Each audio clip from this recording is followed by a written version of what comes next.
Habíamos quedado pendientes de hablar de las curvas flujo-volumen, porque ya habíamos hablado de la espirometría y habíamos quedado de tratar algo de esto. Bueno, depende de nosotros si queramos diagnosticar únicamente compromiso de la parte expiratoria o inspiratoria o ambos. Lo que hablábamos al principio, la tasa de flujo expiratorio pico se logra al principio de la expiración y es un indicativo, incluso con el mismo flujo expiratorio forzado 25, que lo llaman flujo expiratorio forzado 25, o lo llaman también PEF, Max 25. Esto con el PEF, flujo expiratorio pico, nos indica que el compromiso que haya en este flujo es de vías aéreas muy grandes, porque aquí estoy empezando una maniobra expiratoria a partir de mi CPT, va a salir aire proveniente de nasofaringe o orofaringe de vías aéreas muy superiores. Incluso si yo llego hasta un segundo, como le ocurre al BF1, pues voy a tener todavía una construcción muy grande de vías aéreas grandes. Por eso el Vmax o flujo expiratorio forzado 25 no es un indicativo muy bueno de compromiso temprano de la vía aérea periférica, que recordemos el gran desafío que hay. En la vía aérea periférica, que es lo que llamamos vía aérea con menos de 2 milímetros de diámetro, donde frecuentemente está el compromiso en el enfisema, la bronquitis crónica, en el asma y la bronquiolitis, son porciones de la vía aérea que no contribuyen sino con menos de un 20% de la resistencia de la vía aérea total. ¿Eso qué indica? Que puedo enfermar mucho la vía aérea periférica y si yo no tengo un examen sensible, específico, que me mida el flujo a ese nivel de la vía aérea periférica, tardarán muchos años o tardará mucho tiempo de enfermedad, inflamando y haciendo sus estragos antes de que se modifique en forma importante la resistencia de la vía aérea total, de las vías aéreas inferiores. Por eso el gran limitante, aún con la espirometría nosotros tenemos el gran problema con el BF1, que aunque ese es gold estándar en diagnóstico de enfermedad pulmonar, el BF1 tiene el problema. En el primer segundo generalmente uno bota el 80% de mi capacidad vital forzada en una persona normal.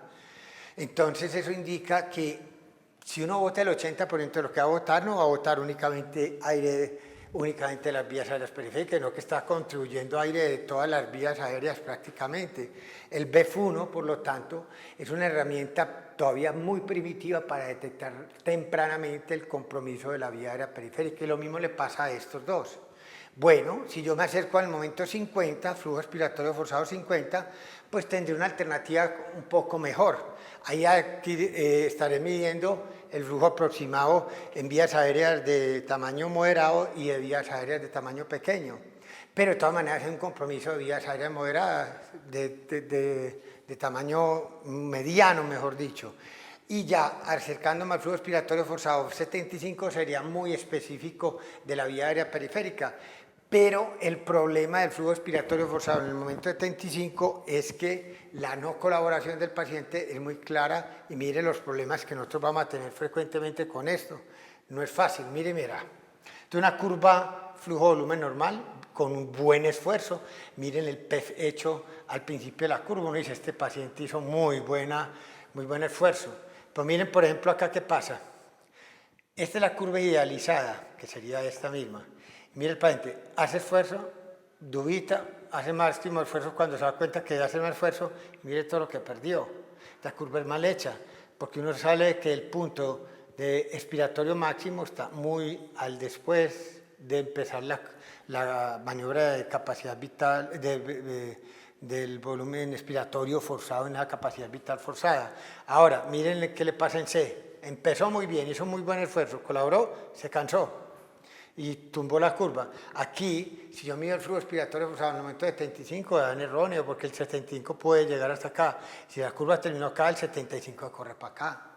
Y lo mismo para acá, empezó muy bien, hizo muy esfuerzo, se cansó, pero se dio cuenta que debería haber prolongado más el esfuerzo y vuelve y hace otra vez un flujo expiratorio. Esto da lugar a una mala lectura por parte del aparato. Entonces, es cierto que el flujo expiratorio forzado 75 sería el indicador más fiel de vías aéreas periféricas, pero el problema está en la colaboración del paciente para uno confiar en esa parte final de la curva. Ahora, bien, entonces digamos, evitemos el primer 25, evitemos el 75, cojamos el flujo en la mitad, que aunque no es de vía aérea periférica únicamente, coge de vías aéreas medianas y también pequeñas. Este flujo expiratorio forzado es más o menos el equivalente a en una espirometría medir el flujo expiratorio forzado 25-75, que el promedio es 50.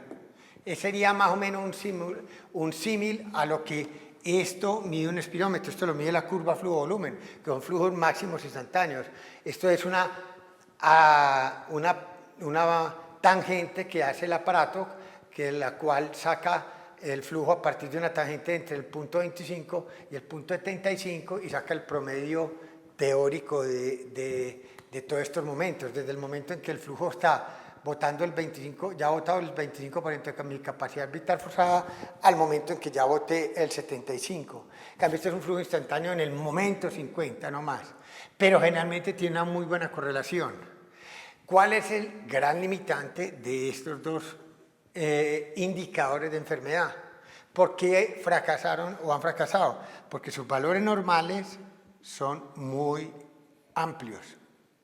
Y cuando un examen laboratorio tiene un gran amplio rango de valores normales, se me van a imbricar, se me van a sobrelapar los enfermos con los sanos y no va a poder tener un punto claro de corte. Por ejemplo, yo digo que mi hemoglobina normal es de 14 a 16, es muy claro que un 13 es anémico para acá y un 17 y este límite es estrecho. Pero si yo dijera que mi hemoglobina normal, suponga que no fuera 14, sino que fuera normal, de 10 a 20, eso sería un caos para un examen de laboratorio con un amplio rango de normal, porque por ejemplo una persona con 18 está dentro de lo normal, sangró como una gran cantidad y puede que haya quedado en 12 o en 13. Y esto para mí es anemia, y si yo lo tomo como en un rango de valores universalmente normal, estos dos pacientes, esto es un paciente normal y no le estará diciendo a uno que está enfermo cuando verdaderamente lo está. Entonces un examen de laboratorio con amplio rango de normalidad tiene ese inconveniente, que hay mucho paciente que está enfermo y está incluido entre los sanos, como en el caso de la hemoglobina que era de 10 a 20 y pasó de 18 a 13. 13 a nivel internacional, si fuera ese el rango de valores, debería haberse considerado todavía como normal. Y ese paciente, para los niveles que tenía antes de hemoglobina, pues estaba enfermo y está enfermo bajo ese ejemplo. Entonces es importante uno saber que un examen que tiene un amplio rango de valores es un examen de laboratorio que pierde precisión por ese hecho. Entonces, verdaderamente tenemos que decir que a pesar de todo lo noble de las curvas flujo-volumen, para el diagnóstico de la enfermedad obstructiva de vías aéreas inferiores, sigue ganando los criterios de espirometría. Y es verdad, pues a una obstructiva uno le espera ver también que, como estos flujos máximos, lo primero que empieza a alterarse es la forma de la curva. Incluso antes de alterar estos valores que tienen rangos de normal, la curva se empieza a excavar. En cambio, los restrictivos, como botan muy bien el aire, son todos barrigoncitos esta parte de la curva. Excavado hacia acá, generalmente es de enfermedades obstructivas para el diagnóstico de enfermedades pulmonares. Miremos acá, por ejemplo, mire una enfermedad obstructiva. Mire qué excavación la que tiene. Mire una restrictiva de parénquima.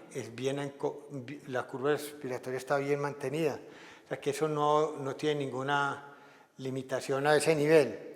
Por eso, cuando nosotros vamos a tratar de definir la utilidad de las curvas respiratorias con base a las curvas flujo-volumen, a nosotros nos interesa siempre tener los parámetros de espirometría al mismo tiempo medidos, porque Estas curvas flujo-volumen son más de apoyo por si unos parámetros clásicos de espirometría no son contundentes.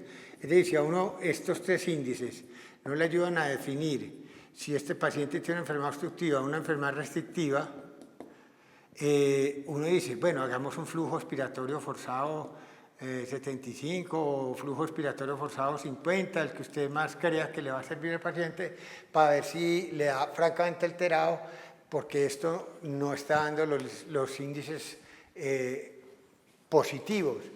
O la otra conducta es simplemente servir eso como un llamado para que en unos 6 meses o en un año usted vuelva a repetir esa curva.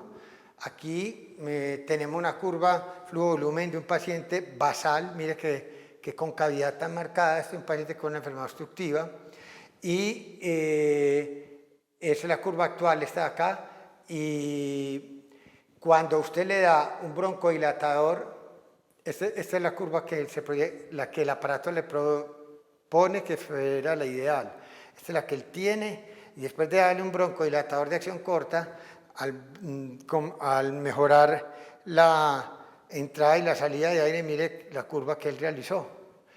Bajo ese criterio uno va a ver parámetros de mejoría de acuerdo a lo que mejoró la curva post-broncodilatador, como dice acá, con respecto a la previa al broncodilatador.